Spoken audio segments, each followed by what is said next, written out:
آپ لوگوں کو جنات جن سٹوریز پسند ہیں؟ یہی مسئلہ ہے اس قوم کا.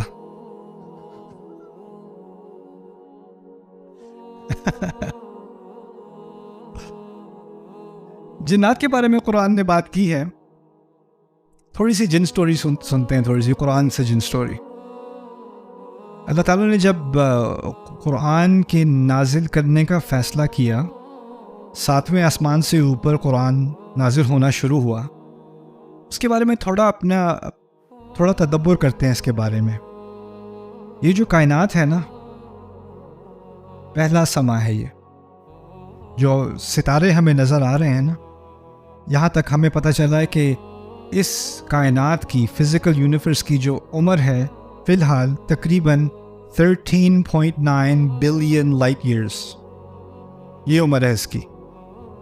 یعنی آپ جب آسمان میں ستارے دیکھتے ہو تو وہ جو روشنی آپ دیکھ رہے ہو نا ستارے کی، اس کو 13.9 بلین سال لگے ہیں آپ کی آنکھ تک پہنچنے میں. 14 بلین سال اس کو لگے ہیں.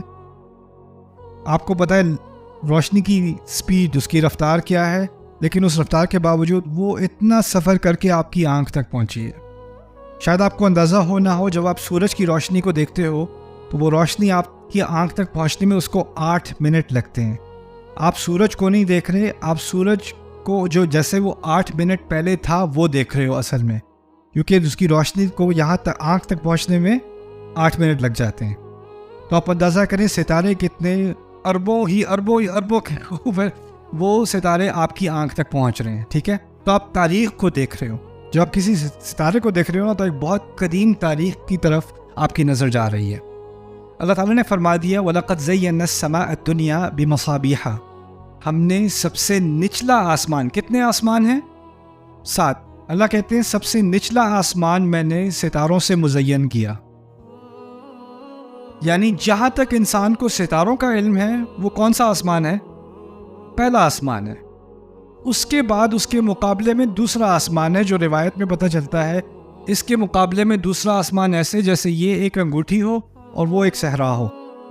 اس کے بعد تیسرا آسمان ہے، اور اس کے مقابلے میں جیسے دوسرا آسمان ایک انگوٹھی ہو اور تیسرا آسمان ایک پورا صحرا ہو. اور اسی طرح چوتھا، پھر 5واں، پھر 6واں، پھر 7واں، اور اس کے بعد عرش ربنا. قرآن آیا ہے 7 آسمانوں کے اوپر سے.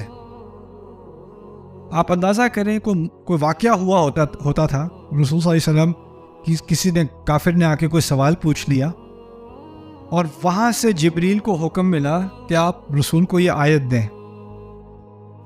تو آپ ذرا کمپیئر کریں جبریل علیہ السلام کی رفتار اور لائٹ کی رفتار کو. کہاں سے قرآن آ رہا ہے اور کیسے آ رہا ہے. اور پھر آپ اندازہ کریں کہ جو ساؤنڈ ہے نا، ساؤنڈ آواز زیادہ تیز ہے رفتار میں یا روشنی؟ یعنی آواز سے تیز تو اب جیٹ بھی ہے نا. Jets can travel faster than the speed of sound. ہم دعا کرتے ہیں، وہ دعا فوراً اللہ سنتا ہے اور فوراً اس کا جواب دیتا ہے. اجیب دعوت الداعی اذا دعان. اچھا، اس آسمان میں تھوڑی سی، کیونکہ یہ آسمان تو کچھ بھی نہیں ہے باقی آسمانوں کے مقابل، اس آسمان میں کسی حد تک اللہ تعالیٰ نے جنوں کو تھوڑی کھلی چھٹی دے دی. تم لوگوں نے کچھ سیر کرنی ہے تو کر لو. تو اس آسمان میں کم از کم ان کو تھوڑا ادھر ادھر، چلو یار وہ جوپیٹر چلتے ہیں، چل، تو وہ کر لیتے ہیں. یہاں پر ان کو تھوڑا سا اسپیس ٹریول کرنے کا لائسنس ملا ہوا ہے، ویزا ملا ہوا ہے ان کو.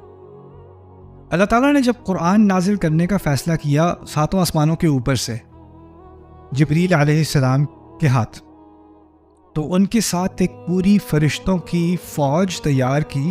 جب کوئی بہت اہم ڈاکیومنٹ ہوتا ہے نا، تو وہ صرف آپ اپنے بیگ میں ڈال کے ٹرین میں نہیں بیٹھ جاتے. ایک پوری اس کے ساتھ سیکیورٹی ڈیٹیل ہوتی ہے، اور ایک پورا انٹوراج جاتا ہے، اور پھر اس کے ساتھ آگے بھی فوجی، پیچھے بھی فوجی، اور پھر وہ کاروان چلتا ہے ایک چیز ڈیلیور کرنے کے لیے، ہے نا. تو اللہ تعالیٰ نے قرآن میں بتایا مطاع ثم امین، ان کی بہت بڑی فالوئنگ ہے، اور پھر وہ قرآن لے کر آتے ہیں جبریل علیہ السلام. ٹھیک ہے، تو جب وہ آ رہے تھے تو اللہ تعالیٰ نے ایک معاملہ کیا جو یہاں پاکستان میں بہت ہوتا ہے. اس کی مثال پاکستان میں بہت ہوتی ہے. کوئی VIP آ رہا ہو نا تو سڑکیں بند ہو جاتی ہیں، سڑکیں ساری بند، لاک ڈاؤن، کوئی ادھر ادھر نہیں ہو سکتا۔ اب جنات کی عادت تھی کہ پہلے آسمان میں کیا کرتے تھے؟ گھومتے پھرتے تھے۔ ایک دم سے اوپر جا رہے ہیں، آسمان بند ہے، گارڈ کھڑے ہوئے ہیں، کوئی نہیں جا سکتا آسمان، سارے زمین پہ بیٹھو، دنیا میں بیٹھو سارے۔ ابھی ان کو عادت تھی باہر گھومنے پھرنے کی، اب سارے کے سارے جن کہاں پھنسے ہوئے ہیں؟ دنیا میں۔ انہیں پتہ نہیں یہ لاک ڈاؤن ہوا کیسے، یہ کس چیز کا لاک ڈاؤن ہے یہ؟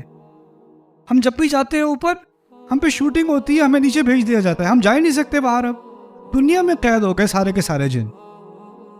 اب وہ جب قید ہوئے، کیوں قید ہوئے؟ کیونکہ کیا آ رہا ہے آسمان سے؟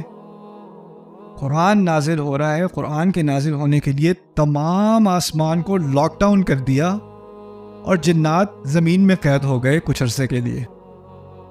اب وہ جب قید ہوئے تو ان کو تھوڑی بتایا تھا قرآن نازل ہو رہا ہے اس لیے تمہیں لاک ڈاؤن کیا جا رہا ہے۔ ان کو نہیں پتا کہ کیوں ہوا ہے یہ لاک ڈاؤن، کیوں بند کیا گیا ہے۔